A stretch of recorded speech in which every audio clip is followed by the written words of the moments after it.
ಕೇಸಲ್ಲಿ ನನ್ನ ಜೈಲಿಗೆ ಕಳಿಸ್ಬೇಕು ಅಂತ ನೋಡ್ತಾ ಇದ್ದೀರಾ? ಆಸ್ಪತ್ರೆಯಲ್ಲಿ ನಿಮ್ಮಮ್ಮ ಬಂದು ಚೆಕ್ ಕೊಟ್ರು, ತಗೊಳ್ಬೇಕ್ರೆ ಬದುಕು ಅಂತ.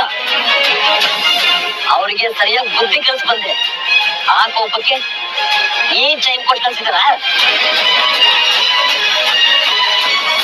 ನಾನಿದನ್ನ ತಗೊಂಡು ಸೇಟು ಅಂಗಡಿ ಹೋದ ತಕ್ಷಣ ಹಿಂದೆನೆ ಪೊಲೀಸರು ಕರೆಸಿ, ನೋಡಿ ನೋಡಿ ಈ ಚೈನು ನನ್ನ ಮಗಳದು, ಇದನ್ನ ಇವನ್ ಕದಿದಾನೆ ಅಂತ ಹೇಳಿ ಸುಳ್ಳು ಕೇಸಲ್ಲಿ ನನ್ನ ಫಿಟ್ ಮಾಡ್ತಾರೆ. ಇಲ್ಲ ರೀ, ನೀವು ನನ್ನನ್ನ ತಪ್ಪು ತಿಳ್ಕೊತಾ ಇದ್ದೀರಾ. ಈ ಶ್ರೀಮಂತರ ನರಿ ಬುದ್ಧಿಗಳನ್ನ ನನ್ನ ಹತ್ರ ತೋರ್ಸಕ್ ಹೋಗ್ಬೇಡಿ. ಖಂಡಿತ ಇಲ್ಲ ರೀ. ಸಾಕ್ ಮಾಡ್ರಿ. ಯಾಕ್ರಿ ಅಳ್ತಾ ಇದ್ದೀರಾ? ಅರ್ಥ ಆಯ್ತು ಬಿಡಿ. ಈ ತುಪ್ಪಡ ಚೈನನ್ನ ನಾನು ಕೊಟ್ಟ ತಕ್ಷಣ ತಗೊಂತಾ ಇಲ್ಲ, ನಾವು ತೊಡಿದ ಹಳ್ಳಕ್ಕೆ ಈ ಕುರಿ ಬೀಳ್ತಾ ಇಲ್ಲ ಅಂತ ಅಳೋ ನಾಟಕ ಮಾಡಿ ಗುಂಡಿಗೆ ಬೀಳ್ಸಕ್ ನೋಡ್ತಾ ಇದ್ದೀರಾ. ಈ ಮೊಸಳೆ ಕಣ್ಣೀರಿಗೆಲ್ಲ ನಾವ್ ಯಾಮರಲ್ಲ ಬಿಡಿ. ಅಬ್ಬಾ ಬಾ ಬಾ ಬಾ ಬಾ, ಬೆಳ್ಳಿ ಪಡೆದ ಮೇಲೆ ಮಾತ್ರ ಯಾಕೆ ಮಾಡ್ತಾರೆ ಅನ್ಕೊಂಡಿದ್ದೆ. ಪರವಾಗಿಲ್ಲ ರೀ, ರಿಯಲ್ ಲೈಫಲ್ಲೂ ಸಖತ್ ಯಾಕೆ ಮಾಡ್ತಾರೆ ನೀವು.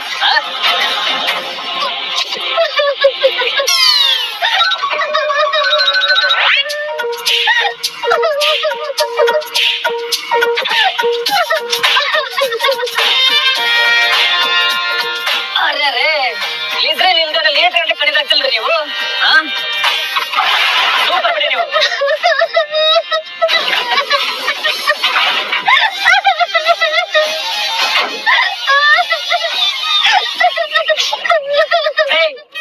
ಸಾಕಲ್ಸ್ರಿ, ಇದೆಲ್ಲ ಈ ಜೀವನಕ್ಕ ವರ್ಕೌಟ್ ಆಗಲ್ಲ.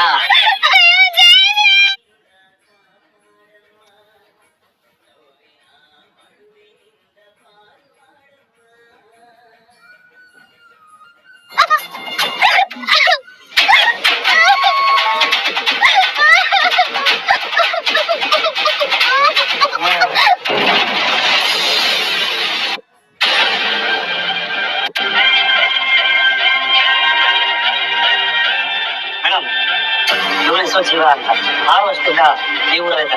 ಇದಕ್ಕೂ ಮುಂಚೆ ಇವನೆಲ್ಲಿದ್ದ, ಏನ್ ಮಾಡ್ತಾ ಇದ್ದ, ಇವ್ರ ಬ್ಯಾಕ್ಗ್ರೌಂಡ್ ಏನು ಅಂತ ಯಾರಿಗೂ ಗೊತ್ತಿಲ್ಲ. ಇವನಿಗೆ ಒಬ್ಳು ಮಗಳಿದ್ದಾಳೆ. ಚಿತ್ರಾನ್ನ ಮೊಸರನ್ನ ಮಾಡ್ಕೊಂಡು ಜೀವನ ಮಾಡ್ತಾನೆ. ಯಾವುದೇ ಕ್ರಿಮಿನಲ್ ರೆಕಾರ್ಡ್ ವಿಚಿತ್ರತೆಗೆ ಇವನಾಯ್ತು, ಇವ್ನ ಕೆಲಸ ಆಯ್ತು ಅಂತ ಹೇಳ್ತಾನೆ. 3 ಸಲ ರಚನಾ ಇವ್ರು ಮೀಟ್ ಮಾಡಿರೋದು ಕೋಇನ್ಸಿಡೆನ್ಸ್. ಒಂದ್ ವೇಳೆ ಅವಳು ಫ್ಯಾನ್ ಆಗಿದ್ರು ಆಗಿರ್ಬೋದು ಅನ್ಕೊಳ್ಳಿ. ನಮಗೆ ಇವನ್ ಬಗ್ಗೆ ಭಯ ಪಡುವಂತದ್ದು ಏನು ಕಾಣಿಸ್ತಿಲ್ಲ ಅದಕ್ಕೆ.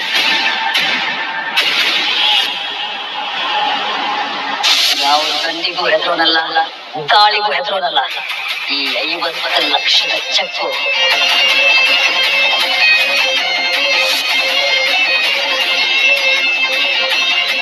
ಸುಲಭವಾಗಿ ತೆಗ್ದಾಕೋ ಮನುಷ್ಯ ಇವನು ಅಂತ ನಂಗೆ ಅನ್ನಿಸ್ತಾ ಇಲ್ಲ.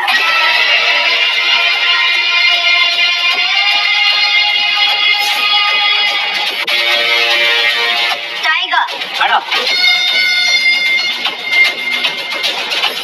ಸುತ್ತ ಎಷ್ಟು ಆಳ ಇದೆ ಅಂತ ಬರಿಗಣ್ಣ ಕಾಣಲ್ಲ, ಆಗದೆ ನೋಡ್ಬೇಕು.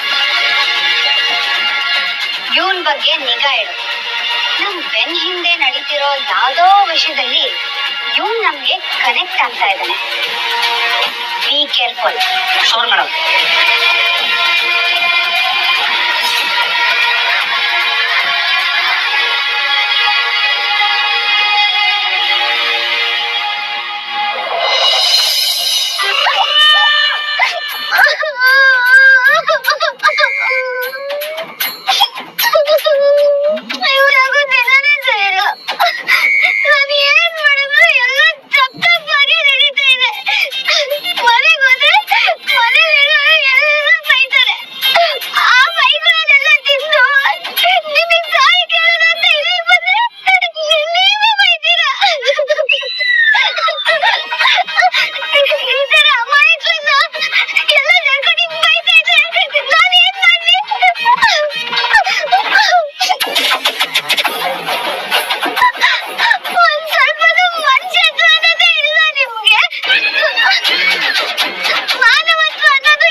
ನನ್ನವ್ರು ಅಂದ ತಕ್ಷಣ ಲಬಕಂತ ಗಟ್ಟಿ ತಪ್ಕೊಂಡ್ಬಿಡ್ತೀನಿ.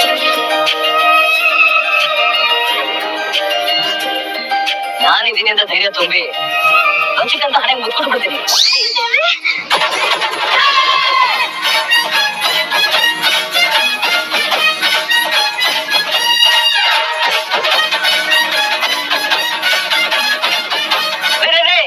ನನ್ ಮಾತಿನ ಉದ್ದೇಶ ಬೇರೆ. ನೀವ್ ಅಂದ್ಕೊಂಡಾಗಲ್ಲ. ನಂಗೆ ನಿಮ್ ಚೈನು ಬೇಡ, ನಿಮ್ ಸವಾಸನೂ ಬೇಡ. ನೀವ್ ಇರೋ ದಿಕ್ಕಿಗೆ ಇನ್ಮೇಲೆ ನಾನು ತಲೆ ಹಾಕಿ ಕೂಡ ಮಲಗಲ್ಲ. ದಯವಿಟ್ಟು ನಾನು ಬಿಟ್ಬಿಡಿ.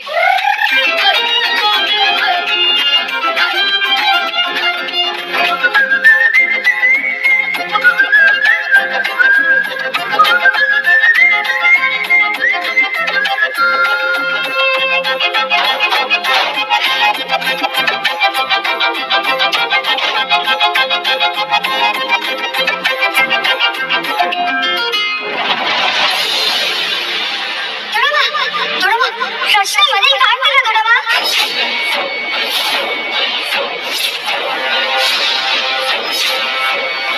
ಏನು ರಚನಾ ಮೇಡಮ್ ಕಾಣಿಸ್ತಾ ಇಲ್ವಾ? ಕುಡ್ದು ಮಾತಾಡ್ತಿಲ್ಲ ತಾನೆ ನೀನು ದೊಡ್ಡವ. ಮತ್ತೆ ರಚನಾ ಕಾಣಿಸ್ತಾ ಇಲ್ಲ ಅಂತ ಹೇಗ್ ಹೇಳ್ತಾ ಇದೀಯ ನೀನು? ಹೋಗಿ ಅವಳ ರೂಮ್ ಬಾಗಿಲು ಬಡಿ, ಬರ್ತಾಳೆ. ಅಯ್ಯೋ ದೊಡ್ಡವ, ಅವಳ ರೂಮೇ ಇಲ್ಲ, ಇಡೀ ಮನೆನೇ ಹುಡುಕಿದೀನಿ, ಅವಳು ಎಲ್ಲೂ ಇಲ್ಲ.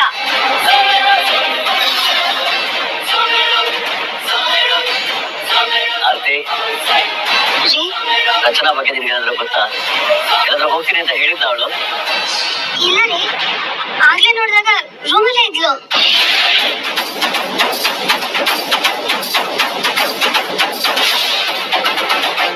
ನನಗ್ ಹೇಳ್ದೆ, ನನ್ ಗಮನಕ್ ಬಾರ್ದೆ, ಯಾವತ್ತೂ ಈ ಹೊಸಲನ್ನ ದಾಟೋಳಲ್ಲ ನನ್ನ ಮಗಳು.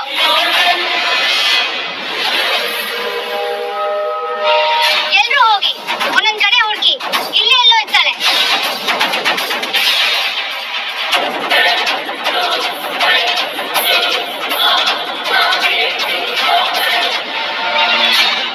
ಅವಳಲ್ಲಿ ಪ್ರಶ್ನೆಗಳು ಹುಟ್ಕೊಳ್ಳುತ್ತೆ, ಉತ್ತರ ಹುಡುಕೋಕ್ ಶುರು ಮಾಡ್ತಾಳೆ.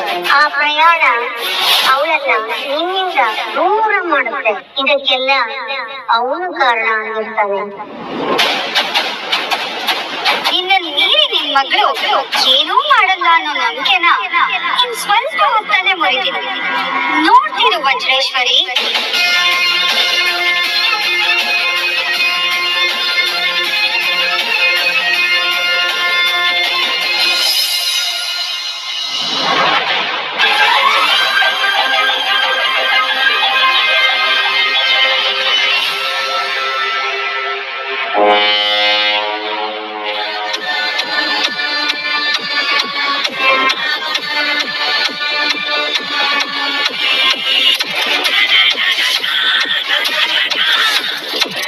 ಯಾರಾದ್ರೂ ಬೇಕು ಅಂತ ಆಕ್ಸಿಡೆಂಟ್ ಮಾಡ್ತಾರ ಅನ್ನೋದು? ಇಲ್ಲ ಮೇಡಮ್, ಬೇಕು ಅಂತ ಮಾಡೋದು ಅದನ್ನ ಮಾಡ್ರು ಅಂತಾರೆ. ಆಕ್ಸಿಡೆಂಟ್ ಅಂದಾರ. ಈ ಸಣ್ಣ ವಿಷಯ ಆ ಮನುಷ್ಯಂಗ್ ಅರ್ಥ ಆಗ್ಲಿಲ್ಲ ನೋಡು. ಅದಕ್ಕೆ ಅಂತ ಸಾರಿ ಕೇಳಕ್ ಹೋದ್ರೆ ಮಾಡಿ ಬಂದಾಗ ಮಾತಾಡ್ತಾರೆ. ನ್ಯಾಯನ ಅನ್ನೋದು ಇದು? ಅಲ್ಲ ಮೇಡಮ್, ತುಂಬಾ ಅನ್ಯಾಯ. ಹೌದಪ್ಪ, ನನ್ನಿಂದ ತಪ್ಪಾಗಿದೆ, ಅವ್ರಿಗೆ ಲಾಸ್ ಆಗಿದೆ. ಅದಕ್ಕೆ ತಾನೇ ಕಾಂಪನ್ಸೇಷನ್ ಕೊಡಕ್ಕೆ ಅಂತ ಹೋಗಿದ್ದು. ಅದನ್ನ ಅರ್ಥ ಮಾಡ್ಕೊಳ್ದೆ ಒಂದೇ ಸಮಯ ಕಿವಿ ಹರಿಯೋ ತರ ಕೂಗಾಡ್ತಾರೆ. ಏನ್ ಬಾಯಿ ಇರೋದು ಇವ್ರೊಬ್ರಿಗೇನೆ, ನಮಗಿಲ್ವಾ? ಇದನ್ನೇ ಹೇಳೋದು ಅತ್ಯಾಗಾರದು ಅಂತ. ಮೇಡಮ್, ರಚನಾ ಮೇಡಮ್ ನ ಗಮನಿಸ್ತಾ ಇದ್ದೀರಾ? ಕೇಳಿಸ್ತಾ ಇದೆ. ಕಾಲು ಹೋದ್ರೆ ಗಡಗಡ ನಡುತ್ತಾ ಇದ್ರು. ಇವಾಗ ನೋಡಿದ್ರೆ ಅದನ್ನೆಲ್ಲ ಮತ್ತೆ ಮಾತಾಡ್ಕೋಬಹುದು. ಏನ್ ನೀವಿಬ್ರು ಗುಸು ಗುಸು ಅಂತ ನನ್ ಬಗ್ಗೆ ಮಾತಾಡ್ತಾ ಇದ್ದೀರಾ? ಬೇಕಾ ಏನಾದ್ರೂ ಖರ್ಚಿಗೆ? ನನ್ನ ನೋಡಿ ಯಾಕಿಬ್ರು ಸೊನ್ನೆ ಮಾಡ್ಕೋತಾ ಇದ್ದೀರಾ? ಏನಂತ ವಿಷಯ? ಅಕ್ಕ, ಅಮ್ಮ ಕಾಲ್ ಮಾಡ್ತಿದ್ದಾರೆ. ನಿಧಿ, ಇನ್ನು ಎಲ್ಲಿದ್ದೀರಾ? ಆಂದಿವೆ ಇದೀವಮ್ಮ. ನೀನ್ ಯಾಕೆ ಇಷ್ಟೊಂದು ಟೆನ್ಷನ್ ಅಲ್ಲಿ ಮಾತಾಡ್ತಿದೀಯಾ? ರಚನಾ ಮನೇಲಿ ಕಾಣ್ತಿಲ್ಲ ಅಂತ ಮನೇನೆ ಹತ್ಕೊಂಡು ಉರಿತಾ ಇದೆ. ಎಲ್ರು ಒಂದೊಂದ್ ಕಡೆ ರಚನಾನ ಹುಡುಕ್ತಿದ್ದಾರೆ. ನಿಹಾರಿಕಾ ಇದ್ದಾಳಲ್ಲ, ಅವಳು ಇಟ್ಟಿರೋ ಬತ್ತಿ ಇದು. ಅವಳಿಗೇನ್ ಮಾಡೋದಕ್ಕೆ ಬೇರೆ ಕೆಲ್ಸ ಇಲ್ವಂತ. ಅದನ್ನೆಲ್ಲ ಬಿಡು, ಆದಷ್ಟು ಬೇಗ ಮನೆಗ್ ಬನ್ನಿ. ನೋಡು ಒಂದ್ ವಿಷಯ,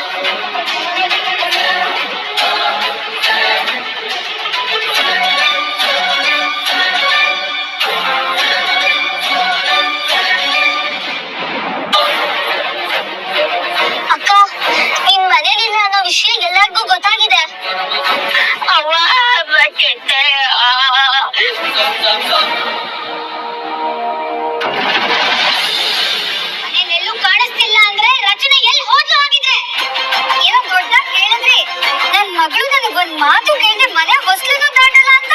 ಅಯ್ಯೋ ನೀವು ಸುಮ್ಮನಿರಮ್ಮ. ರಚನಾ ಮನೇಲಿ ಕಾಣಿಸ್ತಿಲ್ಲ ಅಂತ ನಾವು ಟೆನ್ಷನ್ ಇದ್ರೆ ನೀನು ಉರಿಯೋ ಬೆಂಕಿಗೆ ತುಪ್ಪ ಸುರಿಬೇಡ.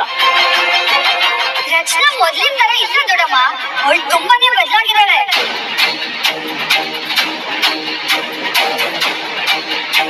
ಯಾಕಿದ್ ಯಾರಿಗೂ ಅರ್ಥ ಆಗ್ತಿಲ್ಲ. ಆರ್ತಿ, ರಚನಾ ಎಲ್ಲೂ ಇಲ್ಲ. ಇಲ್ಲಿ ಇನ್ನೂ ಇಬ್ರು ಮಿಸ್ಸಿಂಗು.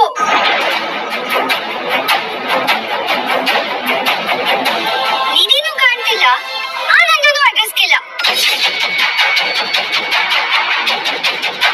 ಮೋಸ್ಟ್ಲಿ ಅವರಿಬ್ರು ಹೆಲ್ಪ್ ತಗೊಂಡೆ ರಚನಾ ತಪ್ಸ್ಕೊಂಡು ಓಡೋಗ್ಬಿಟ್ಲಾ. ತಪ್ಪಿಸ್ಕೊಂಡು ಓಡೋಗೋದಕ್ಕೆ ಅವಳ ಜೈಲಲ್ಲಿದ್ದಾಳ. ಏನ್ ಮಾತಾಡ್ತಿದ್ದೆ ನೀನು? ಮತ್ ನಿಧಿ ನಾನು ಅಂತೇಳಿ ನನ್ನ ಮಗಳನ್ನ ಇದ್ರ ಮಧ್ಯೆ ಎಳಿಬೇಡ. ಅಮ್ಮ, ಅವಳು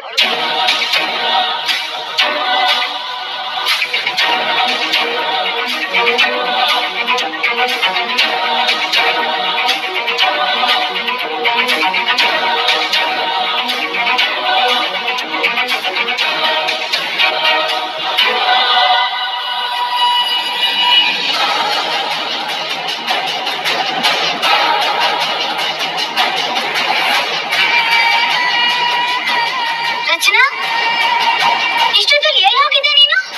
ನಾನು ಎಲ್ಗೂ ಹೋಗಿರ್ಲಿಲ್ಲ ಅಮ್ಮ. ಮತ್ ಮನೇಲೆಲ್ಲೂ ಕಾಣ್ಲಿಲ್ವಲ್ಲ ನೀನು? ಮೇಡಮ್ ಎಲ್ಲ ಕಡೆ ಹುಡುಕನಲ್ಲ ಮೇಡಮ್ ನಿಮ್ಮನ್ನ. ಹೌದಾ? ನಾನು ಔಟ್ ಹೌಸ್ ಅಲ್ಲಿರೋ ಡ್ಯಾನ್ಸ್ ಸ್ಟುಡಿಯೋದಲ್ಲಿ ಡ್ಯಾನ್ಸ್ ಪ್ರಾಕ್ಟೀಸ್ ಮಾಡ್ತಿದ್ದೆ.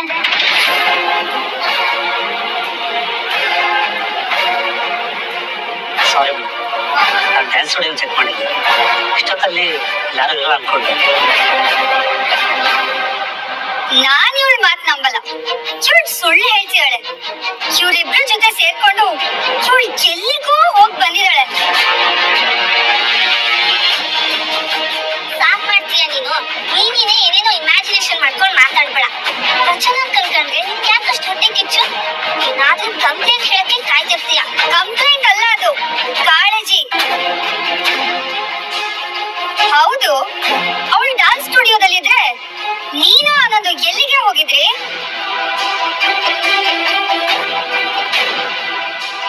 ಅವಳು ನನಗೆ ಹೇಳ್ಬಿಟ್ಟೆ ಐಸ್ ಕ್ರೀಮ್ ಪಾರ್ಲರ್ಗೆ ಹೋಗಿದ್ಲು.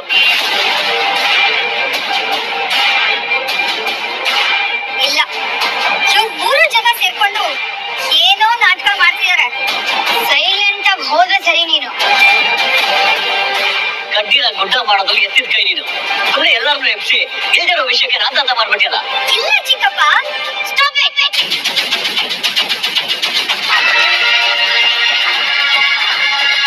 ನನ್ನ ನಂಬಿಕೆನ ರಚನಾ ಯಾವತ್ತೂ ಮುರಿಯಲ್ಲ ಅಂತ ಇನ್ನೊಂದ್ಸಲ ಎಲ್ಲರಿಗೂ ಗೊತ್ತಾಯ್ತಲ್ಲ.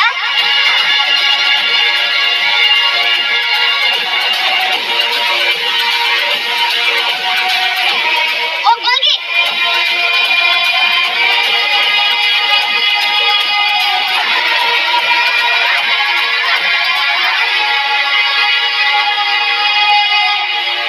ಅಯ್ಯಪ್ಪ, ಸರಿಯಾದ ಟೈಮ್ ಎಂಟ್ರಿ ಕೊಟ್ಟು ಜಸ್ಟ್ ಮಿಸ್ ಆಗ್ಬಿಟ್ವಿ.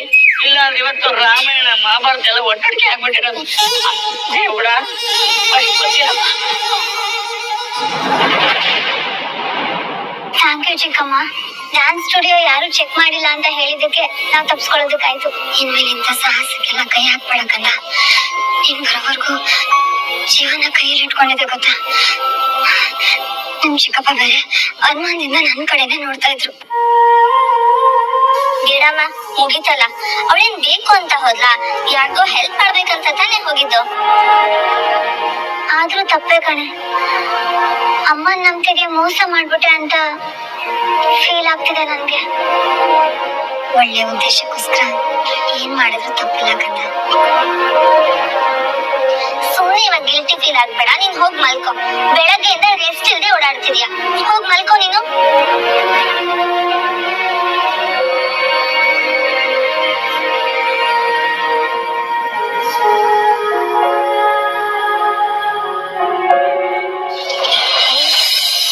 ಅವಳಿಗೆ ಹಾಗೆ ನೋಡ್ತಿದ್ಯಾ?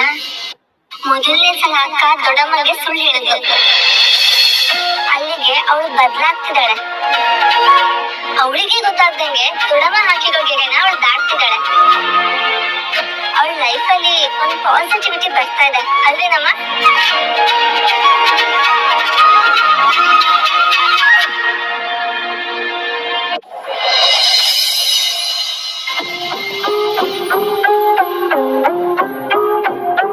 ಇವತ್ತು ತುಂಬಾ ಮುಖ್ಯವಾದ ದಿನ ಗೊತ್ತಲ್ವಾ? ನೀನ್ ಮಧ್ಯ ಬರೋದ್ರಿಂದ ಸಮಸ್ಯೆಗಳು ದೊಡ್ಡದಾಗತ್ತೆ ಹೊರತು ಬಗೆಹರಿಯೋದಿಲ್ಲ. ಹಾಗಾಗಿ ನಿನ್ನ ಕಡೆಯಿಂದ ಯಾವುದೇ ಅಡ್ಡಿ ಆತಂಕಗಳು ಅಡಚಣೆಗಳು ಬರೋ ಹಾಗಿಲ್ಲ.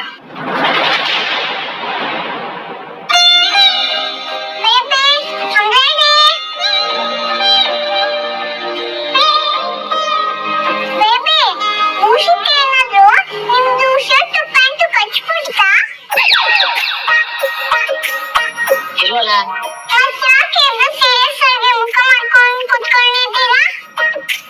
ಏನಿಲ್ಲ ಬೇಬಿ, ಸುಮ್ಮನೆ ಹಾಗೆ ಮಾತಾಡ್ತಾ ಇದ್ವಿ.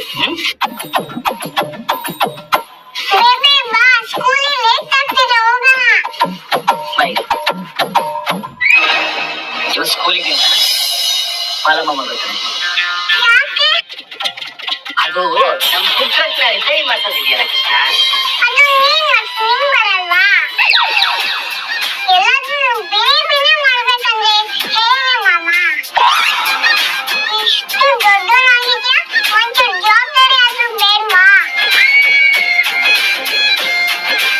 ನಾನು ದೊಡ್ಡವನಾಗಿದ್ದೀನ ಅಂದ್ರೆ ಇಷ್ಟು ವರ್ಷ ಬಚ್ಚ ಹುಡುಗ ಆಗಿದ್ದ, ಮತ್ತಿನೇನು ಬಾಹುಬಲಿ ಆಗಿದ್ಯಾ?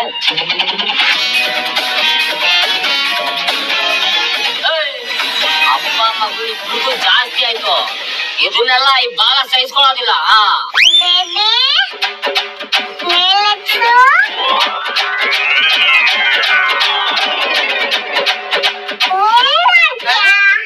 ಏನು ಮಾಡ್ತೀಯಾ? ಅವಾಯ್ಕಂದ್ಮೇಲೆ ಇಬ್ರು ದಬಾಳಿಕೆ ನಡೆಸ್ತೀರಾ? ಏನ್ ಮಾಡ್ತೀನಿ ನೋಡ್ತಾ ಇರಿ. ಅದೇನ್ ಮಾಡೋದು ಅಂತ ನಾನು ಆಮೇಲೆ ಯೋಚನೆ ಮಾಡ್ತೀನಿ. ಸರಿ, ಸ್ಕೂಲ್ ಟೈಮ್ ಆಯ್ತು, ನಡಿ ನಡಿ.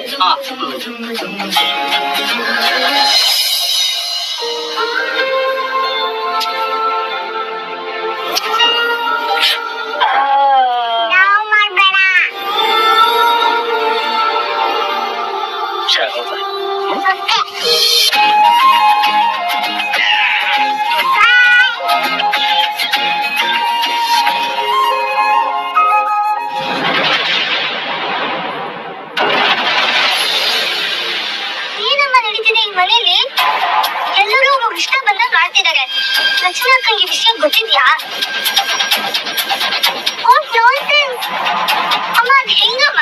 ಅಕ್ಕನಿಗೆ ಹೇಳಿದೆ, ಅವಳ ಒಪಿನಿಯನ್ ಕೇಳಿದೆ, ಅವಳ ಲೈಫ್ ಡಿಸಿಷನ್ ಇವ್ರು ತಗೊಂತಾರೆ. ನಿಧಾನಕ್ಕೆ ಮಾತಾಡೆ. ಅಪ್ಪ ಏನಾದ್ರು ಕೇಳಿಸ್ಕೊಂಡ್ರೆ ದೊಡ್ಡ ಜಾತ ಅಂತಾನೆ ಮಾಡ್ಬಿಡ್ತಾರೆ. ಮಾಡ್ಲಿ, ನಾನು ಕೇಳ್ತೀನಿ ಅವ್ರನ್ನ. ನಿಧಿ,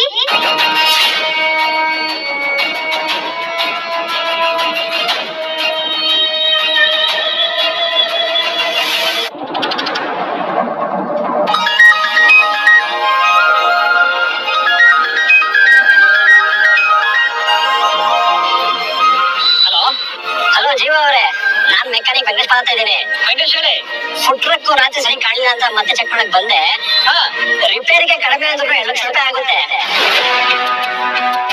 ವೆಂಕಟೇಶ್, ಏನ್ರಿ ಹೇಳ್ತಾ ಇದ್ದೀರಾ?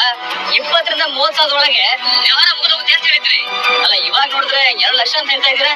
ನಾನೇನ್ ಸರ್ ಮಾಡ್ಲಿ, ಗಾಡಿ ಕಂಡೀಷನ್ ಆಗಿದೆ. ಅಲ್ಲ ವೆಂಕಟೇಶ್, ಫ್ರಂಟ್ ಅಲ್ಲಿ ಸ್ವಲ್ಪ ಡ್ಯಾಮೇಜ್ ಆಗಿದೆ ಅಂದ್ಬಿಟ್ರೆ ಬೇರೆ ಏನು ಆಗಿಲ್ವಲ್ಲ, ಅದಕ್ಕೆ ಯಾಕ್ರಿ 2 ಲಕ್ಷ? ರಾತ್ರಿ ನೋಡಿದಕ್ಕೂ ಈಗ ಬಂದು ನೋಡ್ತಿರೋದಕ್ಕೂ ಗಾಡಿ ಕಂಡೀಷನ್ ಬೇರೆ ಇದೆ ಸರ್. ಬೇಕಾದ್ರೆ ನೀವೇ ಬಂದು ನೋಡಿ ಸರ್, ನಿಮ್ಗೆ ಗೊತ್ತಾಗುತ್ತೆ. ಆಯ್ತು, 10 ನಿಮಿಷದಲ್ಲಿ ನಾನು ಇರ್ತೀನಿ. Okay sir.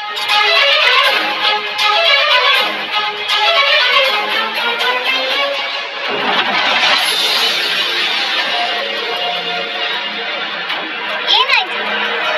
ಯಾಕೆ ಇಷ್ಟೊಂದು ಕೋಪದಲ್ಲಿದ್ಯಾ? ಕೇಳ್ತಿದಾಳಲ್ಲ, ಹೇಳು. ಸಿಕ್ಕವರು ಸಿಕ್ಕಂಗೆ ಅವಳ ಲೈಫ್ ಜೊತೆ ಆಟ ಆಡ್ತಿದ್ದಾರೆ ಅಂತ ಹೇಳು. ಚಿಕ್ಕಮ್ಮ,